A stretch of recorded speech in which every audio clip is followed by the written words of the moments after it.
Hello बच्चों, आज हम एक बहुत ही अच्छा और इंटरेस्टिंग सा टॉपिक डिस्कस करने जा रहे हैं, दैट इज प्रोजेक्टाइल मोशन या फिर इसे हिंदी में हम बोलेंगे प्रक्षेप्य गति। बहुत ही इंटरेस्टिंग टॉपिक है और इसे हम डेली जो आप डेली रूटीन होता है उसे हम यूज करते रहते हैं। तो प्रक्षेप्य गति स्टार्ट करने के पहले हम इस प्रक्षेप्य गति को एक एग्जाम्पल से समझेंगे। फॉर एग्जाम्पल, यहाँ पर एक कोई पेड़ है, ठीक है, ये कोई पेड़ है। इस पेड़ पर लगे फल, समझ लीजिए इसमें फल लगे हुए हैं, ठीक है, चारों तरफ इस तरीके से डालियां हैं और इसमें फल लगे हैं। अब इस फल को हमें तोड़ना है, ठीक है ना। ये हम यहाँ खड़े हुए हैं, ठीक है। इस फल को हमें क्या है, तोड़ना है। तो हम तोड़ेंगे, सबसे इजी हम क्या करेंगे, यदि हमारे पास कुछ नहीं है तो हम एक पत्थर उठाएंगे और टारगेट को हिट करने की कोशिश करेंगे। एक पत्थर उठाएंगे और इस फल को तोड़ने की हम क्या करेंगे, कोशिश करेंगे। तो हम क्या करते हैं, क्या उठाते ही साथ फेंक देते हैं? नहीं, हम क्या करते हैं, हमने पत्थर उठाया, हम अपने हाथ को थोड़ा सा पीछे लेके गए। अब हमारे दिमाग में ये चलता है कि हम उसको कितनी वेलोसिटी दें और किस एंगल पर पत्थर को फेंकें और हम अपनी खुद की पोजीशन क्या लें, ठीक है ना। पोजीशन से मतलब ये कि आप जो है पेड़ से कितनी दूरी पर खड़े हो कि आप जिस वेलोसिटी से पत्थर को फेंके वो जाके डायरेक्ट पत्थर को टच करे या हिट करे, ठीक है ना। तो यहाँ पर हमने क्या डिसाइड किया, अपनी खुद की दूरी, कि आप कितनी दूरी से उसको फेंकने वाले हैं। दूसरी चीज, आप उसको किस एंगल पर फेंकेंगे। आप अपने जो आपने पत्थर उठाया है उस पत्थर को आप किस एंगल से हिट करेंगे, किस एंगल से फेंकने की कोशिश करेंगे कि जाके पत्थर जो है आपका किस पे जाके गिरे, उस फल को जाके हिट करे। तीसरी चीज आप क्या करोगे, आप उसको वेलोसिटी भी देने वाले हैं। उस पत्थर को आपको एक इनिशियल वेलोसिटी दोगे, एक प्रारंभिक वेग दोगे। तो आप क्या करोगे, वेग भी आप डिसाइड करोगे कि आपको कितने, कि पत्थर से आप वेग भी किस पे डिपेंड करेगा, डिस्टेंस पर डिपेंड करेगा कि वो जाके पेड़ वहां पे लगा हुआ है, ये जाके पेड़ यहाँ पे लगा है, बहुत दूर है तो आपको ज्यादा तेज फेंकना पड़ेगा। थोड़ी सी दूर है तो एज कंपेयर थोड़ा सा कंपेरेटिवली आप क्या करोगे, उसको थोड़ा सा धीमे से फेंकोगे। तो तेज फेंकना इट मीन ज्यादा वेलोसिटी के साथ फेंकना, धीमे फेंकना मतलब कम वेलोसिटी के साथ फेंकना, ठीक है ना। तो कई सारी चीजें आप यहाँ पे खुद अपने माइंड में ही हम डिसाइड कर लेते हैं कि हमें कैसी पोजीशन लेना है, किस एंगल पर फेंकना है और किस वेलोसिटी के साथ आपको पत्थर को फेंकना है, ताकि जो है पत्थर जो है जाके उस फल पर को हिट करे और वो जो फल है गिर जाए, ताकि उसको आप इंजॉय कर सके, ठीक है ना। तो इस प्रकार की गति जिसमें आप किसी पत्थर को उठाकर फेंक रहे हो, ठीक है ना, किसी वस्तु को उठाकर फेंक दिया जाता है, तो इस प्रकार की जो गति होती है वो प्रोजेक्टाइल मोशन हो जाती है। अब प्रोजेक्टाइल मोशन की डेफिनेशन कैसे निकलेगी, डेफिनेशन आपकी ये हो जाएगी कि जब किसी वस्तु को ऊर्ध्वाधर दिशा से भिन्न, मतलब अभी आप क्या है ऊपर नहीं फेंक रहे हो, ऊपर फेंकोगे 90 डिग्री पर तो पत्थर जाके नीचे गिर जाएगा, उसी एंगल उसी डायरेक्शन में। आपने ऐसे फेंका तो वो ऐसे ही वापस आ जाएगा। आपको क्या करना है, ऊर्ध्वाधर दिशा से भिन्न किसी अन्य डायरेक्शन में यदि आप किसी वस्तु को फेंक दिया जाता है तो वस्तु परवलयाकार पथ पर गति करते हुए पृथ्वी तल पर किसी अन्य बिंदु पर जाके गिर जाती है। तो पृथ्वी की इस प्रकार की वस्तु की इस प्रकार की गति जो है प्रक्षेप्य गति कहलाती है या प्रोजेक्टाइल मोशन कहलाती है। वस्तु को आप प्रक्षेप्य बोलते हो, ठीक है ना। जिस पिंड को आपने फेंका है उसे हम प्रक्षेप्य बोलते हैं, प्रक्षेप्य, बहुत ही सुंदर वर्ड है प्रक्षेप्य या प्रोजेक्टाइल, उसे आप प्रक्षेप्य बोलते हैं, ठीक है ना। और प्रक्षेप्य द्वारा तय किया गया पथ जो है वो प्रक्षेप पथ कहलाता है और वो कैसा होता है, पैराबोलिक या फिर परवलयाकार, ठीक है। तो इस प्रोजेक्टाइल मोशन को, अब देखिए दो प्रकार की कंडीशंस हैं, या तो आप किसी ऊंचाई पर खड़े होकर आपने कोई चीज को फेंक दिया है, ठीक है ना। दो प्रकार की कंडीशंस यहां पर निकल कर आ रही हैं।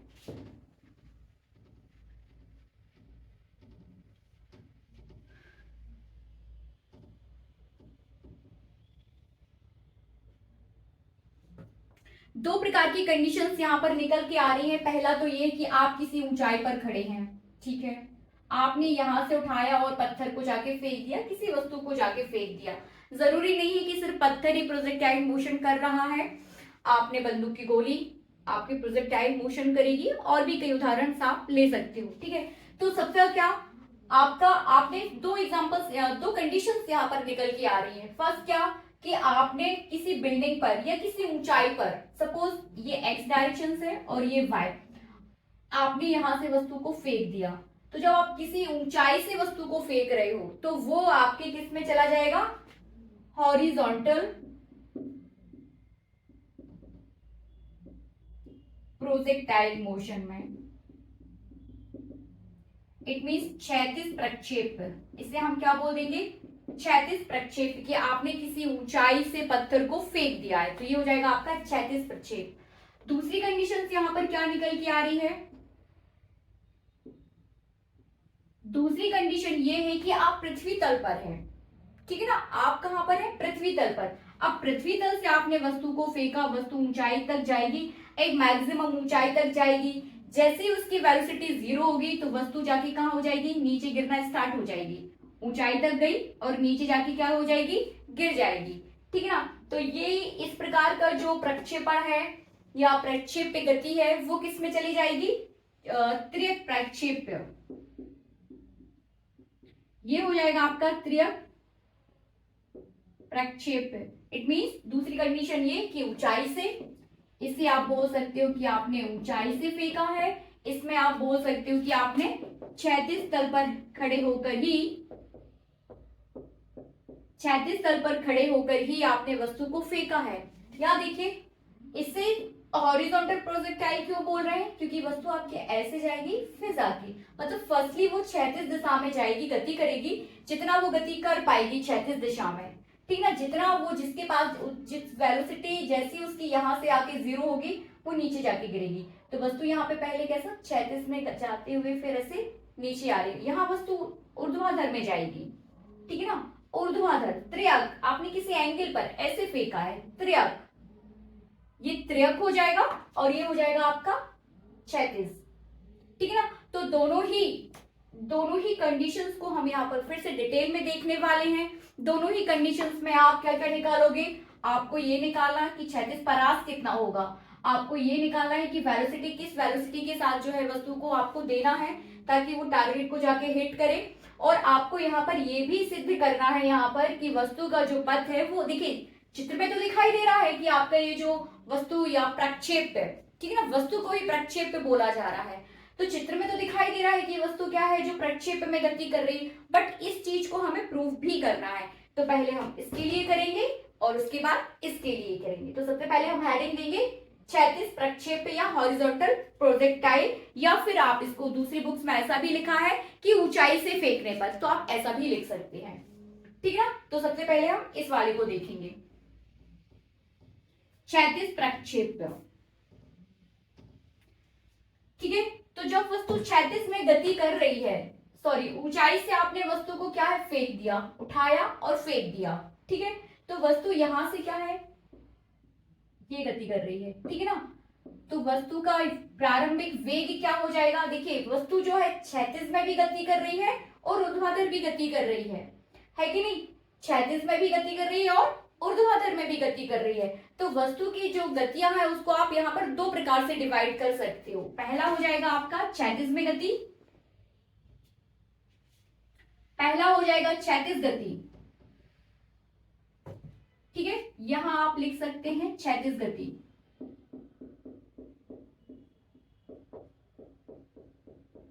और यहां थोड़ा सा नीचे हम ले लेते हैं ऊर्ध्वाधर गति,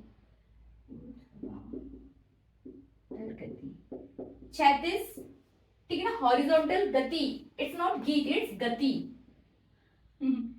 थोड़ा गीत जैसा लग रहा है बट नहीं, ये गति लिखा हुआ है, गीत नहीं। क्षैतिज गति, हॉरिजॉन्टल, इंग्लिश में लिख देंगे हॉरिजॉन्टल मोशन, और यहां पर हो जाएगा वर्टिकल मोशन,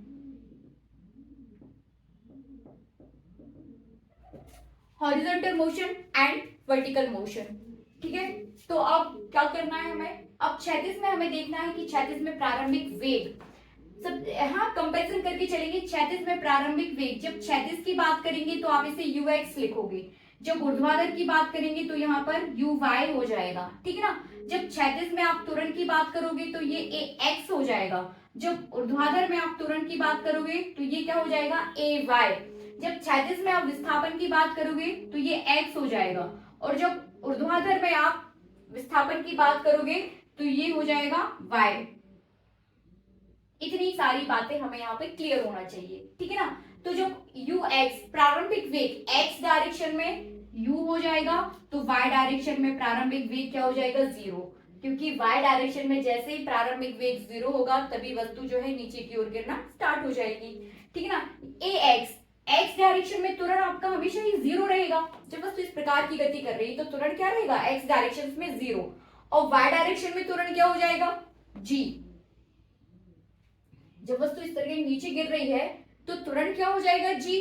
g क्यों? क्योंकि वस्तु जब भी वस्तु नीचे की तरफ या ऊपर की तरफ गति कर रही होती है y डायरेक्शन में ऊपर की तरफ या y डायरेक्शन में नीचे की तरफ, तो वस्तु गुरुत्वीय त्वरण के अंतर्गत गति कर रही होती है। इट मींस वस्तु को आप यदि ऐसा फेंक दे तो वस्तु का जो त्वरण है वो गुरुत्वीय त्वरण के बराबर होता है, गुरुत्वीय त्वरण के वो अंतर्गत गति कर रही होती है, इसलिए त्वरण आपके पास क्या हो जाएगा g। एंड g की वैल्यू कितनी होती है 9.8 इंटू 9.8 मीटर पर सेकेंड स्क्वायर, ठीक है। तो ये डायरेक्शंस, ये जो है आपका त्वरण यहाँ पे क्या हो जाएगा g, विस्थापन यहाँ पर आप x लोगे और विस्थापन यहाँ पर क्या हो जाएगा y। अब आपको यहाँ पर देखना है न्यूटन की गति का दूसरा समीकरण, ठीक है ना। न्यूटन की गति का दूसरा समीकरण क्या होता है? न्यूटन की गति का दूसरा समीकरण होता है s equals to u t plus half a t square, ठीक है ना। s equals to u t plus half a t square. आप इसकी थ्योरी को इस तरीके से भी समझ सकते हैं कि माना आपने कोई पिंड को उठाया, उसको प्रारंभिक वेग u दिया और t समय में जाकर वो पृथ्वी तल पर जाके गिर गया, तो यहाँ पर u t a ये सारी चीजें आपको यहाँ पे क्लियर होना चाहिए, ठीक है। अब ये s equals to u t plus half a t square, चूंकि वस्तु दो प्रकार की गति कर रही है, क्षैतिज भी और ऊर्ध्वाधर भी, तो क्षैतिज के लिए आप अलग से इसके लिए सॉल्व करोगे और ऊर्ध्वाधर के लिए आप इसे अलग लोगे, ठीक है। तो यदि हम क्षैतिज की बात करें तो क्षैतिज में आपका ये जो न्यूटन की गति का दूसरा समीकरण है वो क्या हो जाएगा, विस्थापन है s, यहाँ पर डिस्प्लेसमेंट को दिखा रहा है, तो डिस्प्लेसमेंट कितना हो जाएगा यहाँ पर x, तो x equals to u x t plus half a x t square, ठीक है ना। सारा हमने किसके लिए लिया, x डायरेक्शंस के लिए, और यहां पर कितना हो जाएगा y equals to a y equals to u y t plus half a y t square, ठीक है। अब यहां पर पुट कर दीजिए, x की जगह x ही रहेगा, ux की जगह u हो जाएगा, t की जगह t होगा, प्लस हाफ ए एक्स की जगह हमें कितना पुट करना है 0 देन टी स्क्वायर, तो x equals to u t then t equals to हमारे पास आ जाएगा x divided by u, t equals to हो जाएगा x डिवाइडेड बाय u। अब यहां पुट करिए y equals to u y कितना है, यू वाई आपके पास कितना है 0, y डायरेक्शन में इनिशियल वेलोसिटी कितनी है 0, प्लस हाफ ए वाई कितना रहेगा g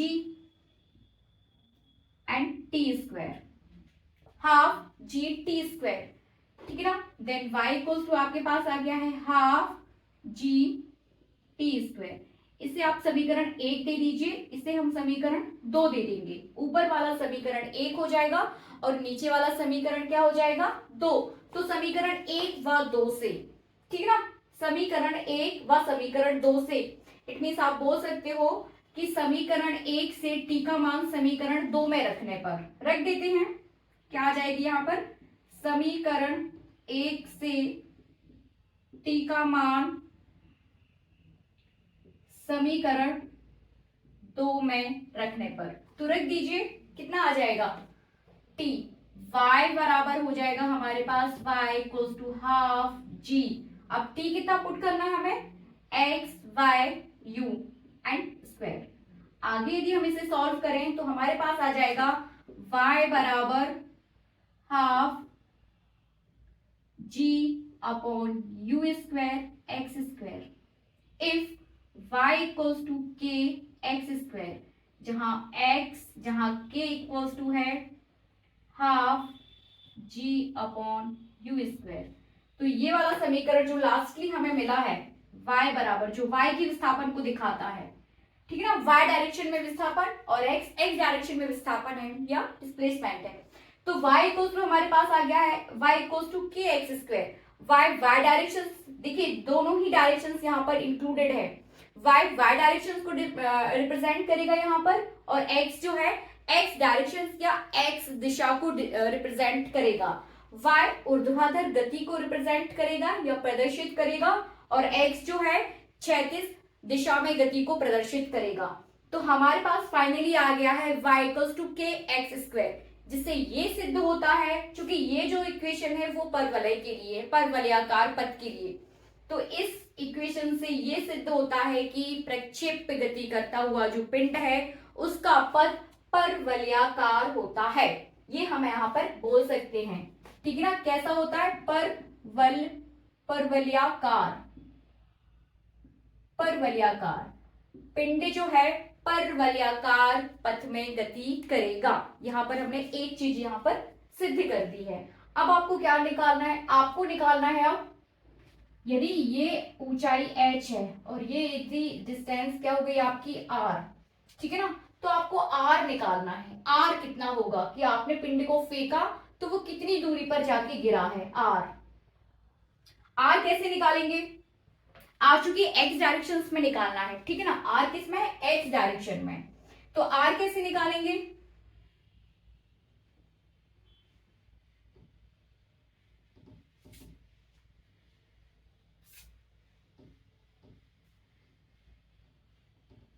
दो चीजें हमें यहाँ पे निकालनी है। एक तो हो जाएगा आपका उड्डयन काल। उड्डयन काल क्या होगा? उड्डयन काल होता है कि पिंड जो है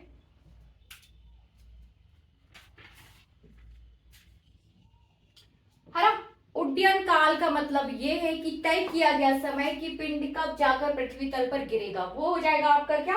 उड्डयन काल, जिसे इंग्लिश में बोल देंगे टाइम ऑफ फ्लाइट। उड्डयन काल की यहां आप बात कर रहे हैं, that is time of flight. पंखा मैं इसलिए नहीं चालू कर रही हूँ क्योंकि पंखे की आवाज जो है कैबिन में कैद हो जाती है, इसलिए पंखा बंद है, इसलिए मैं पसीना पसीना हो जा रही हूँ। तो फिर नो प्रॉब्लम। उड्डयन काल की हम बात करेंगे यहाँ पर। उड्डयन काल, time of flight. Time of flight क्या होगा? यहाँ देखिए वो समय जब वस्तु को आपने फेंका और जाके वस्तु जो है पृथ्वी तल पर जाके गिर गई, ठीक है ना। वस्तु को फेंका, वस्तु जाके पृथ्वी तल पर जाके गिर गई, तो फेंकने और गिरने के बीच, फेंकने और पहुंचने के बीच जितना टाइम लगेगा वो क्या हो जाएगा? उड्डयन काल। तो टाइम ऑफ फ्लाइट, उड्डयन काल, ठीक है। तो क्या हो जाएगा? कैसे निकाले उड्डयन काल? फिर वही वाला फॉर्मूला ले लेते हैं, s equals to ut plus half at square, but किस डायरेक्शन में? y डायरेक्शन में। तो y बराबर uyt plus half ayt square. तो y इक्वल्स टू uyt, ये हो जाएगा 0 क्योंकि uy 0 हम लेके चल रहे थे, हाफ gt स्क्वायर, ठीक है ना, gt स्क्वायर। तो यहां से t कितना आ रहा है हमारे पास? y equals to half gt square, then t square equals to क्या हो जाएगा? 2y upon t square.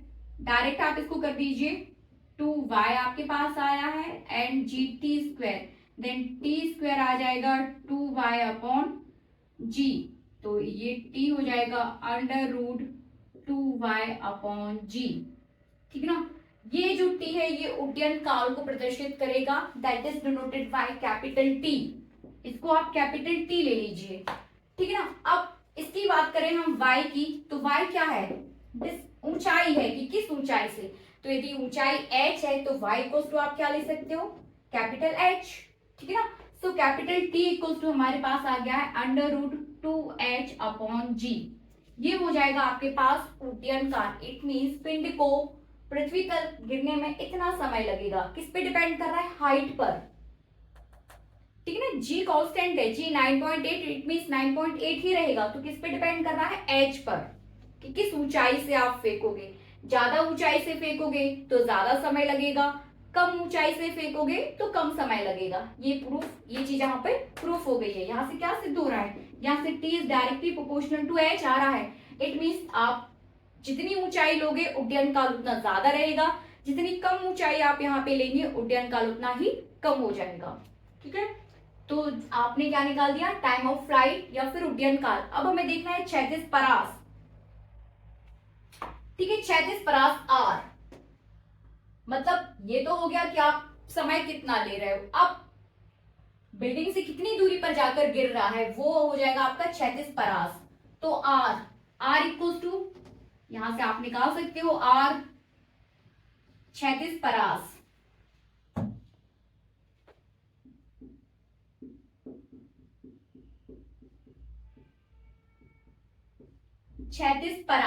क्षैतिज परास या फिर हॉरिजॉन्टल रेंज लिख लेते हैं इसको भी, है ना।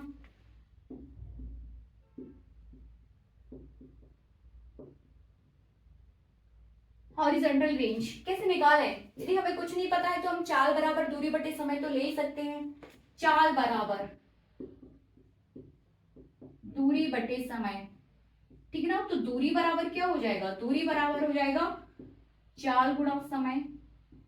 चाल कितनी दी है आपने, u, u x डायरेक्शन में कितनी है u, और समय कितना निकाला आपने √2h/g अपॉन जी। तो यही आपका क्या हो जाएगा, हॉरिजॉन्टल रेंज। यही r जो है आपको, ये जो आपने निकाला है कि r equals to u √2h/g, यही आपका हॉरिजॉन्टल रेंज हो जाएगा। मतलब पृथ्वी जो है, वस्तु जो है पृथ्वी तल पर इतनी दूरी पर जाकर गिरेगा। ठीक है, तो ये हो गया आपका किसके लिए, जबकि वस्तु को आपने ऊंचाई से फेंका है। अब ये तो आपने वस्तु को अभी कहां फेंका, ऊंचाई से। अब हम वस्तु को कहां से फेंकेंगे, पृथ्वी तल से। तो इसे साफ कर रही हूं और अब हम पृथ्वी तल से फेंकेंगे। त्रियक गति कराएंगे वस्तु की।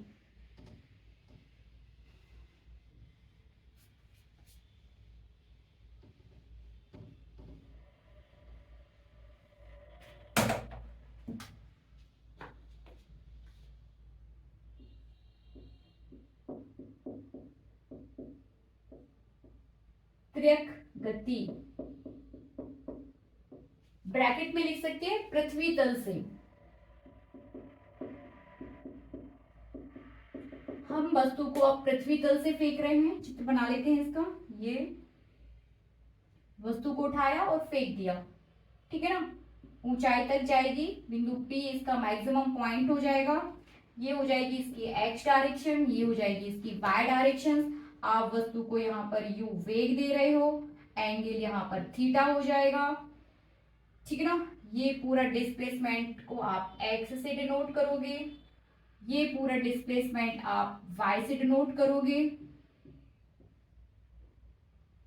यहां तक, ठीक है ना, y से। और यहां से मैक्सिमम ऊंचाई कितनी हो जाएगी, h। काफी देर से हम इसको समझ रहे हैं, अब मुझे बहुत ज्यादा डिटेल में बताने की जरूरत नहीं है कि क्यों p, क्यों x, क्यों x, क्यों y, ठीक है ना। आपने यहाँ पर वस्तु को u वेग दिया है तिर्यक दिशा में, एंगल थीटा पर। अभी ऊंचाई पर थे तो आपने ऐसे फेंक दिया कोई एंगल दिए बिना। अब आप क्या है, पृथ्वी तल से आपने उठाया और फेंका, इट मींस आप किसी एंगल पर फेंक रहे हो इसको, एंगल थीटा, ठीक है ना। तो जब आपने इसको एंगल थीटा पर जो प्रारंभिक वेग दिया है, एंगल थीटा पर हमने इसको प्रारंभिक वेग u दिया है, तो इसके जो है u के दो कंपोनेंट्स, ठीक है ना। यहां देखिए, आपने इस डायरेक्शन में वस्तु को फेंका एंगल थीटा पर, तो जब आप इसको एंगल थीटा पर फेंक रहे हैं तो u के यहाँ पर दो अवयव हो जाएंगे, एक ऊर्ध्वाधर अवयव और एक क्षैतिज अवयव। क्षैतिज घटक, ऊर्ध्वाधर घटक, ठीक है ना। अवयव कंपोनेंट्स, ये x कंपोनेंट x डायरेक्शन में x कंपोनेंट हो जाएगा, y डायरेक्शन में y कंपोनेंट। x डायरेक्शन में कंपोनेंट आपका ux हो जाएगा और y डायरेक्शन में जो कंपोनेंट है वो क्या हो जाएगा, uy। एंगल थीटा है, ठीक है ना, तो ux इक्वल्स टू क्या हो जाएगा, ux equals to u cos theta.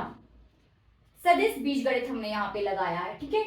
तो ux equals to u cos theta, uy equals to uy sin theta, ux equals to u cos theta, uy equals to u sin theta, ठीक है। Components यहाँ पर हम velocities की components यहाँ पर use करेंगे, ठीक है। अब फिर से वही, जब आपने वस्तु को पृथ्वी तल से उठाया और फेंक दिया, तब भी वस्तु जो है आपकी दो प्रकार की गति कर रही है, ऊर्ध्वाधर गति और क्षैतिज गति। ठीक है ना, ऊर्ध्वाधर दिशा में भी गति कर रही है और क्षैतिज दिशा में भी वस्तु जो है गति कर रही है। तो सबसे पहले हम लेंगे किसके लिए, ऊर्ध्वाधर दिशा के लिए। क्षैतिज के लिए ले लेते हैं सबसे पहले। वस्तु यहाँ पर फिर से दो प्रकार से, दोनों डायरेक्शंस में गति कर रही है, ऊर्ध्वाधर दिशा में भी, और बता चुकी हूं मैं आपको। ठीक है ना, ये देखिए यहाँ पर आपने वस्तु को उठाया और फेंक दिया, किस तरीके से यू डायरेक्शंस और वाई डायरेक्शंस चेंज हो रही हैं। देखिए ये पॉइंट ओ है और ये ओ डैश है। वस्तु अलग अलग पोजीशंस हमने वस्तु की ले ली है। वस्तु ये गया, फिर ये वस्तु, फिर यहाँ ये डायरेक्शन इस तरीके से गति करते हुए जाके पृथ्वी तल पे जाके गिर जाएगा। देखिए दोनों पोजीशंस चेंज हो रही हैं। यहाँ देखिए x1, यहाँ देखिए x2, यहाँ देखिए x3, यहाँ देखिए x4, यहाँ देखिए x5, यहाँ देखिए x6। इट मीन्स आपकी वस्तु की पोजीशंस पहले x1 थी, देन x2, देन x3, है ना। वैसे हम y डायरेक्शंस में भी देख सकते हैं। ये देखिए y1 चेंज हो रही है, y2, यहाँ पर देखिए y3, फिर यहाँ पर देखिए y4। इस तरीके से वस्तु फिर यहाँ नीचे आ जाएगा, वस्तु फिर यहाँ से क्या है, नीचे गिरना स्टार्ट हो रही है। तो देखिए x डायरेक्शंस में भी पोजीशंस चेंज हो रही हैं और y डायरेक्शंस में भी पोजीशंस चेंज हो रही हैं। तो हम कह सकते हैं कि वस्तु जो है x दिशा में भी या क्षैतिज में भी गति कर रही है और y दिशा में, ऊर्ध्वाधर में भी। तो यहाँ पर वस्तु की गति को फिर से हम दो प्रकार से विभाजित कर रहे हैं। सबसे पहले ले लेंगे हम क्षैतिज गति और फिर ले लेंगे हम ऊर्ध्वाधर गति। तो ऊपर यहाँ पर हम ले रहे हैं क्षैतिज गति,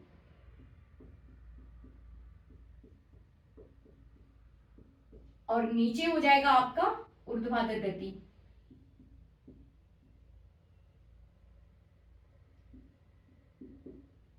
ऊर्ध्वाधर गति, ठीक है।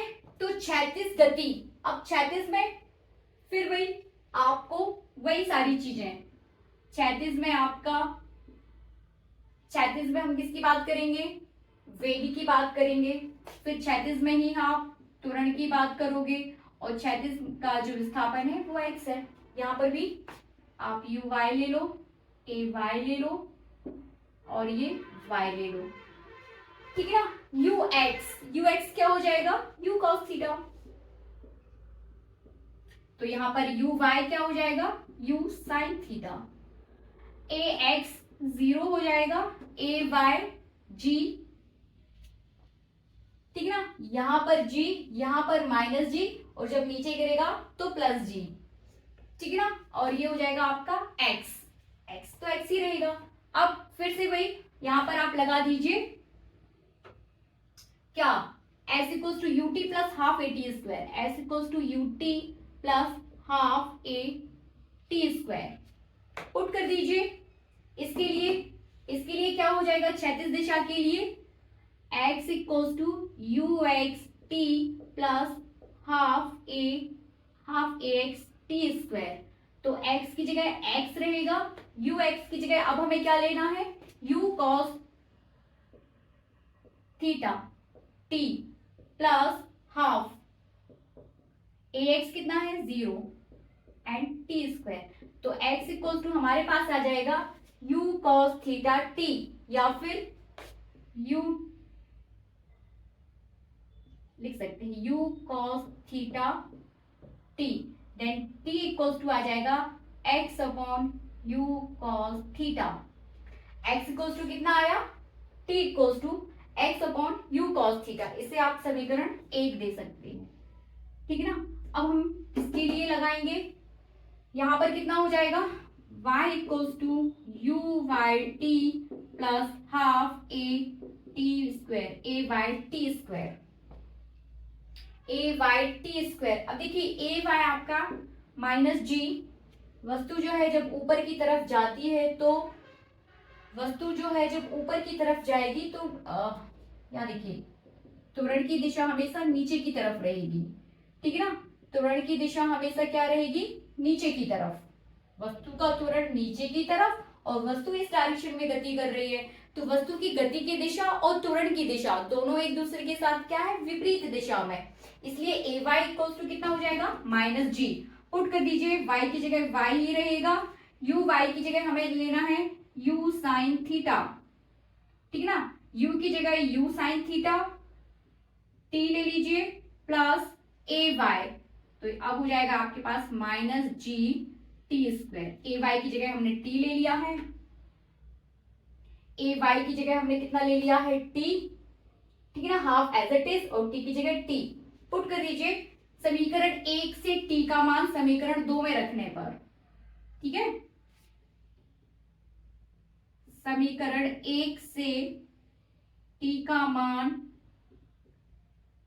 समीकरण 2 में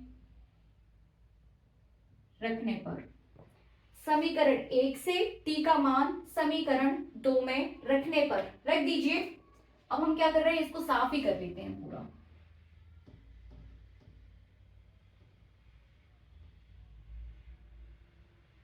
समीकरण 2 ले लेते हैं, कितना है, समीकरण 2 है हमारे पास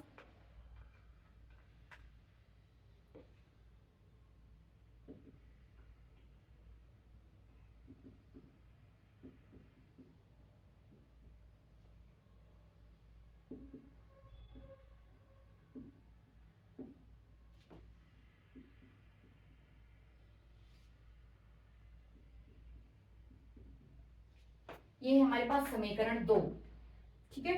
तो समीकरण 1 से t का मान समीकरण 2 में रखने पर रख दीजिए y बराबर u साइन थीटा, ठीक है ना, t की जगह हमें कितना लाना है, x upon u cos theta, no problem, minus, बहुत ध्यान से और आराम से रखिए ताकि चीजें यहां पर मिस ना हो, हाफ g, t कितना है, फिर वही x upon u cos theta और इसका स्क्वायर, ठीक है। y बराबर u से u कैंसिल होगा, sine theta divided by cos theta that is tan theta, ठीक है ना, माइनस x लगाइए, tan theta x minus half g u square cos square theta x square, ठीक है ना।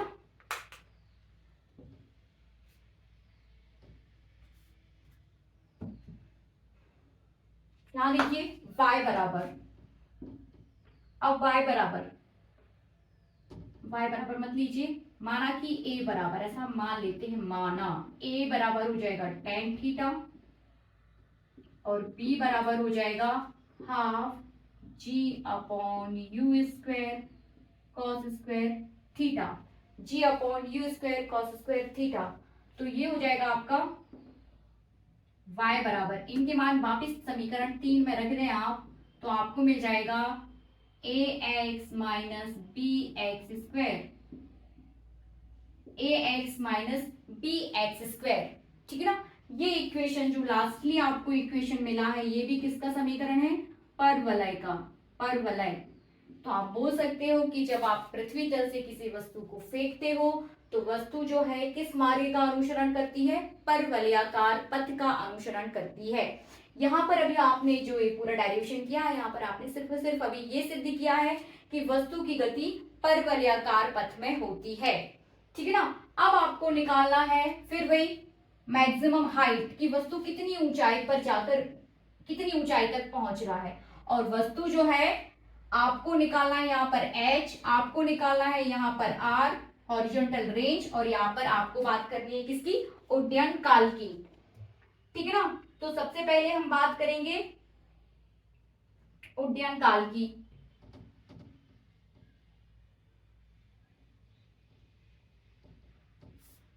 तीन चीजें निकालना रह गया है यहाँ पर, पहले हम बात करेंगे उड्डयन काल, तीन चीजें, वो तीन चीजें हम साइड में ले लेते हैं। आपको अब निकालना रह गया है उड्डयन काल, फिर दूसरी चीज आपको निकालना रह गया है आर, और तीसरी चीज आपको निकालना है एच कि मैक्सिमम कितनी हाइट जो है आपका पिंड कवर करेगा।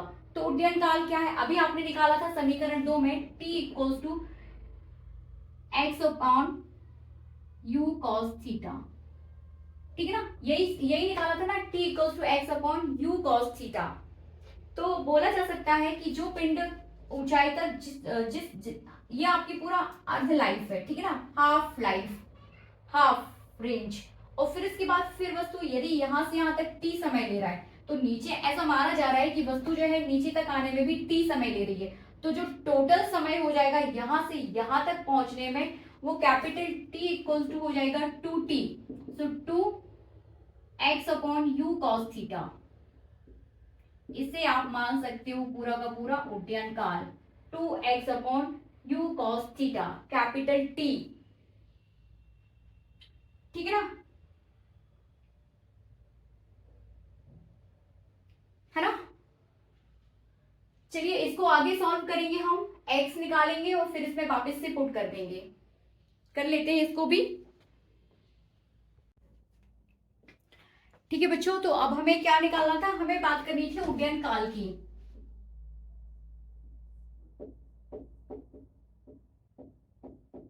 उड्डयन काल फिर इंग्लिश में बोल देंगे टाइम ऑफ फ्लाइट, ठीक है, टाइम ऑफ फ्लाइट। तो सबसे पहले हमें इसको समझना होगा कि यदि कोई वस्तु प्रक्षेप पे गति कर रही है तो टाइम ऑफ फ्लाइट से क्या मतलब है ना।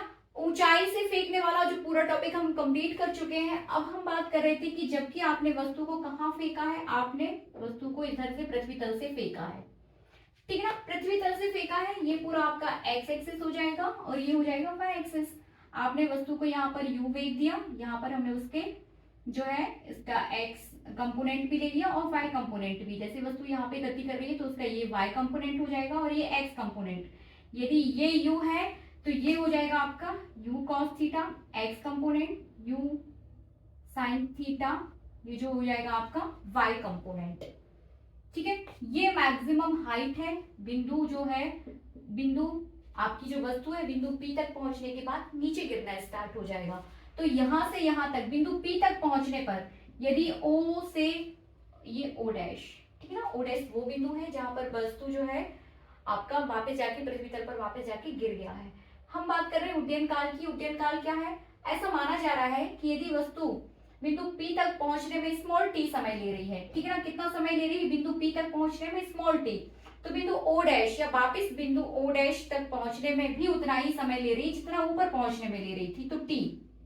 तो आपका उड्डयन जो काल हो जाएगा वो हो जाएगा t इक्वल्स टू 2t, ऊपर तक जाए गया समय प्लस नीचे तक आने में लगा समय। तो ये कैपिटल T हमें यहाँ पर ड्राइव करना है, कैलकुलेट करना है कि कितना होगा, ठीक है ना। तो इसके लिए हम क्या लेके चलेंगे, हम लेके चलेंगे न्यूटन की गति का प्रथम समीकरण। न्यूटन की गति का प्रथम समीकरण क्या है, v बराबर u प्लस ए टी, ठीक है ना, v बराबर u प्लस ए टी। ये प्रथम समीकरण हमें पॉइंट O टू P के बीच फंसाना है, पॉइंट O और P के बीच। यहाँ पर वस्तु किस प्रकार की गति कर रही है, ऊर्ध्वाधर गति कर रही है, ठीक है ना, ठीक है ना, ऊर्ध्वाधर गति।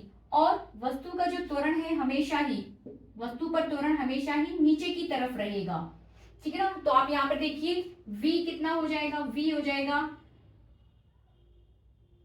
y डायरेक्शंस की बात कर रहे हैं हम, ठीक है ना। y डायरेक्शन में v आपका 0 हो जाएगा, u हो जाएगा u y और वो हो जाएगा u साइन थीटा। a हो जाएगा आपका, a जो होगा हो जाएगा वो माइनस g, क्योंकि वस्तु नीचे की तरफ गति कर रही है, किसकी तरफ, नीचे की तरफ, सॉरी वस्तु नीचे की तरफ गति नहीं कर रही, वस्तु आगे गति कर रही है, त्वरण नीचे की तरफ है। वस्तु की गति की दिशा और त्वरण की दिशा दोनों एक दूसरे के साथ कैसे हैं, डिफरेंट है, अलग अलग है। देन a इक्वल्स टू हम कितना पुट कर सकते हैं, माइनस g। अब ये तीनों वैल्यूज हमें समीकरण ऊपर वाले में रख देनी है, तो v बराबर 0, ठीक है, u कितना, u हो जाएगा आपका u साइन थीटा, माइनस लगाइए, देन gt। तो यहां से हमें मिल जाएगा gt equals to u sine theta, then t equals to u sine theta upon g, then t equals to आपके पास आ जाएगा कैपिटल T। आप कितना मान रहे थे, कैपिटल T था आपके पास 2t, सो 2u sine theta upon g, ये आ जाएगा आपके पास कैपिटल T। उड्डयन काल के लिए आपको फॉर्मूला मिल गया है और वो कितना आया है, t equal to 2u sine theta upon g। ठीक है ना, कैपिटल T इक्वल टू आया है आपके पास उड्डयन काल, T आ गया है 2u sine theta upon g। ठीक है, अब थोड़ा सा हम इसे डिस्कस करेंगे।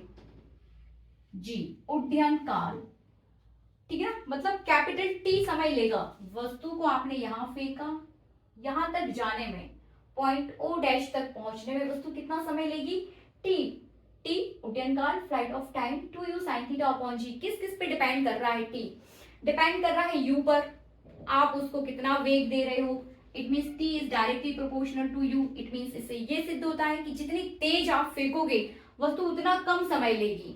ठीक है ना, उतनी ही जल्दी जो है वस्तु जो है पृथ्वी तल पर जाकर गिर जाएगी। ठीक है ना, दूसरा क्या है आपके पास, theta. Theta, if theta equals to 90 then theta equals to 90, यदि आप वस्तु को 90 डिग्री पर फेंक रहे हो, ठीक है ना, तब साइन 90 कितना हो जाता है, 1। सो टी इक्वल्स टू हो जाएगा 2u upon ji. It means जब आप उसको 90 डिग्री पर फेंकोगे तो वस्तु जो है कम से कम समय में नीचे पहुंच जाएगी। फेंका और नीचे 2u sine theta 2u upon जी। और यदि आप वस्तु को 0 एंगल पर फेंकोगे तो उड्डयन काल आपका 0 ही आएगा। ठीक है ना, अब हमें बात करनी है, ये हो गया आपके पास उड्डयन काल। अब हम बात करेंगे किसकी, अब हमें निकालना है रेंज। ये आर निकाल लेते हैं, आर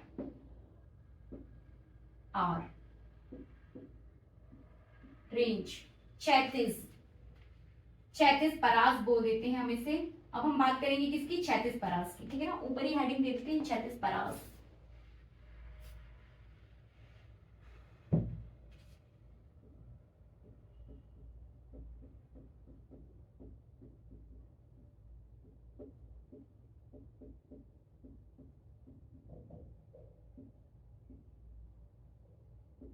हॉरिजॉन्टल रेंज 36 परास, कैपिटल आर।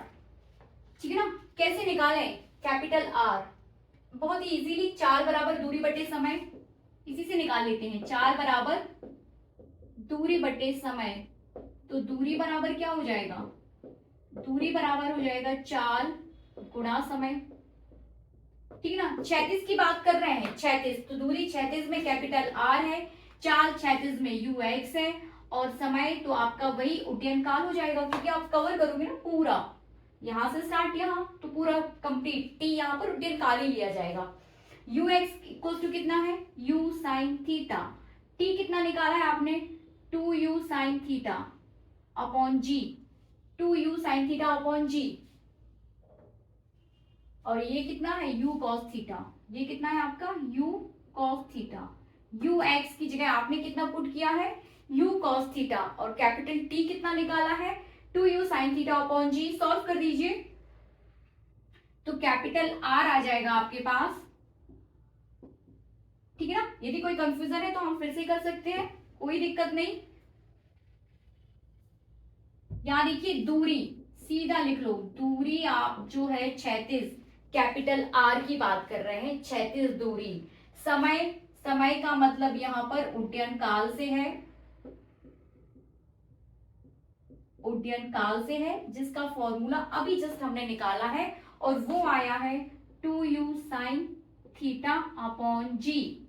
ठीक है ना, और चाल, चाल मतलब u, और किस डायरेक्शन में हम बात कर रहे हैं, x डायरेक्शन में, तो ux कितना लेके चल रहे हो, यहां देखिए ना, ux u cos theta x direction में, वो हो जाएगा u cos थीटा। पुट कर दीजिए सभी वैल्यूज, तो पुट कर दीजिए, चाल कितनी है, u cos थीटा बराबर दूरी r और समय 2u sine theta upon g. ठीक है ना, देन r इक्वल्स टू हो जाएगा, फिर गुणा करिए, r इक्वल्स टू गुणा कर दीजिए, यहां पर u का u से गुणा, 2 पहले ले लीजिए, u का u से गुणा होगा तो 2u square sine theta cos theta upon g. ठीक है ना। आगे सॉल्व करिए, r equals to u square 2 sine theta cos theta upon g, bracket में ले लेते हैं। हम जानते हैं कि 2 साइन थीटा कॉस थीटा, ठीक है ना, सर्व समीकरण लगा रहे हैं हम यहाँ पर। यहाँ देखिए 2 sine theta cos theta equals to हो जाता है साइन 2 थीटा। तो 2 साइन थीटा कॉस थीटा की जगह हम कितना लिख सकते हैं, साइन 2 थीटा लिख दीजिए। तब r इक्वल्स टू आपके पास फाइनली आपको मिल जाएगा r u square sine 2 theta upon g, ठीक है ना। U square sine 2 theta upon g, ये हो जाएगा आपके पास capital R। 2u sine theta upon g, ये हो जाएगा उत्तयन काल, ठीक है ना। इसको भी थोड़ा सा डिस्कस कर लेते हैं। कैपिटल R आपके पास आ गया है क्षैतिज परास,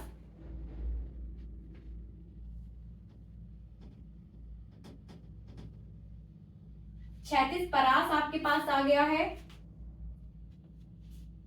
you square sine 2 theta upon g R, ठीक है। R कब जीरो रहेगा, जब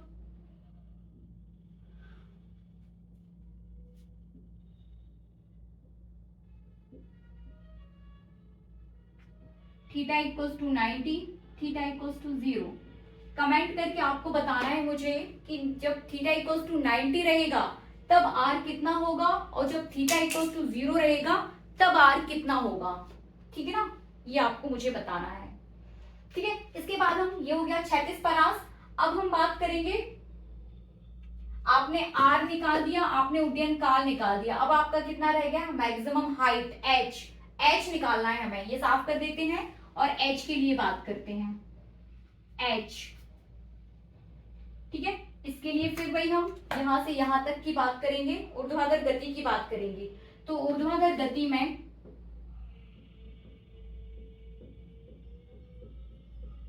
किसकी बात करेंगे, ऊर्ध्वाधर गति लेके चलेंगे। ऊर्ध्वाधर गति में आपके पास u y a y और y, u y है आपके पास u sine theta, a y आपके पास कितना है g माइनस जी, ठीक है ना। और y कितना है, y, ये इधर से यहां तक की डिस्टेंस पूरी y हो जाएगी, and y is equivalent to the capital H।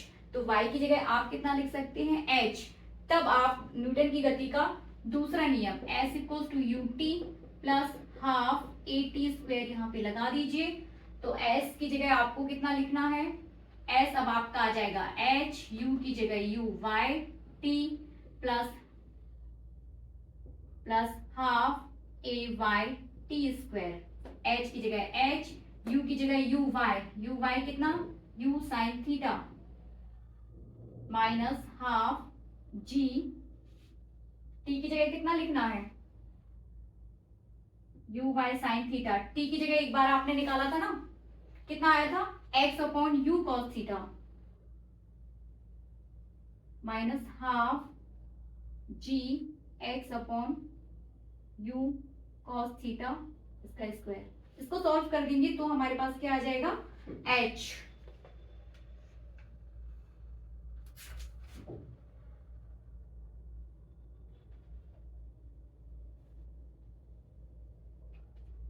ठीक है, सॉल्व कर दीजिए।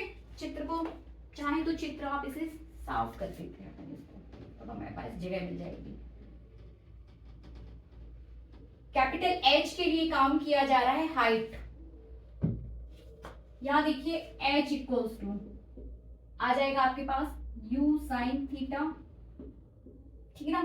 t पुट किया है आपने x upon u cos theta, small t,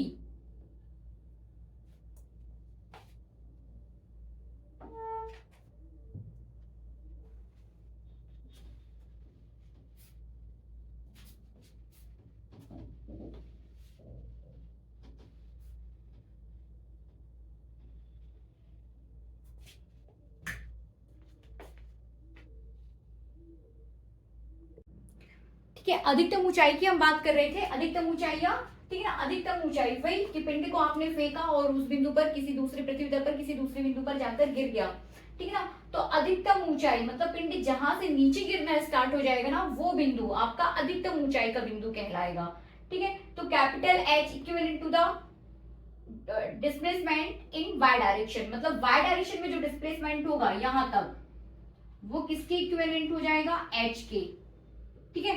तो H, कैपिटल H निकालने के लिए आप फिर से वही S equals to ut plus half at square हम लेके चल रहे हैं। S इक्वल्स टू S की जगह आपका y डायरेक्शन का डिस्प्लेसमेंट हो जाएगा, U की जगह uy, पूरा ऊर्ध्वाधर गति पर ही काम कर रहे हैं यहाँ पर। तो ऊर्ध्वाधर गति uy t plus half at square, सारी वैल्यूज आप यहाँ पर पुट कर दीजिए समीकरण इसमें, इस वाले समीकरण में ये सारी वैल्यूज हम वापस से पुट कर देंगे। तो y की जगह हमें कितना लिखना है, h, uy की जगह u साइन थीटा प्लस, ठीक है ना, हाफ ay की जगह माइनस, तो यहां पर आप माइनस ले लो, g ले लो, एंड t की जगह t कितना लिखा है, t आपका u sine theta upon g, u sine theta upon g square, और आपका u साइन थीटा एक t यहां पर भी है, ठीक है ना। h इक्वल्स टू हो जाएगा u साइन थीटा, और दूसरा आपके पास लेना है आपको u sine theta upon g। अब इसे आप सॉल्व कर दीजिए, h इक्वल्स टू आपके पास आ जाएगा u two u square sine square theta upon g minus half g is cancel by the g is cancel by 1g, ठीक है ना। तो यहां पर हमें मिलेगा u square sine square theta upon g। तो फाइनली h इक्वल टू हमें मिल जाएगा u square sine square theta upon g, ये हो जाएगा आपका h मैक्सिमम हाइट, ठीक है। तो फिर से देखिए, ये आ गया आपके पास maximum height u equal to h equal to u square sine theta upon g, ठीक है ना। ये हो जाएगी आपके पास अधिकतम ऊंचाई। अब थीटा की वैल्यूज पर डिपेंड करेगा कि आपके पास जो h है वो कितना रहेगा, ठीक है ना। इफ, फिर से आपको कमेंट करके बताना है, इफ थीटा इक्वल्स टू 90 तब h क्या आएगा, और इफ थीटा इक्वल्स टू 0 तब h क्या रहेगा, ठीक है। तो आज हमने पूरा तिर्यक जो आपके पास प्रक्षेप्य मोशन, प्रक्षेप्य गति या प्रोजेक्टाइल मोशन को आज हम पूरा डिटेल में समझा। इसके छोटे छोटे से पॉइंट, छोटे छोटे से कॉन्सेप्ट कि कब आपको g लेना है, कब आपको माइनस g लेना है, कब आपको ux equals to u sine theta रहेगा, ux equals to u cos theta रहेगा, तो कब uy equals to u sine theta रहेगा, ठीक है ना। कब वेलोसिटी 0 हो जाएगी, ये सारे पॉइंट्स, ये सारे कॉन्सेप्ट यदि आपके पास आपको क्लियर हैं तो आप इस टॉपिक को बहुत इजीली अच्छे से सॉल्व कर सकते हो, कोई दिक्कत नहीं है। सिर्फ गति के समीकरण को यूज करके ही आप पूरे टॉपिक को सॉल्व कर रहे हो। यदि आप गति के तीनों समीकरण, तीन भी नहीं, हमने सिर्फ 2 लगाए हैं, सभी जगह गति का दूसरा समीकरण यूज हो रहा है, that is s equals to ut plus half at square. बस उड्डयन काल निकालते समय हमने v बराबर u प्लस एटी का यूज किया है। तो ये छोटी छोटी सी चीजें आपको याद रखनी है और इस टॉपिक को आप इजीली कर सकते हो। Thank you so much. जरूर इस वीडियो को पूरा देखिए और समझने की कोशिश करिए, नहीं बनता है तो आप फिर से वापस मुझसे पूछ सकते हैं। Thank you.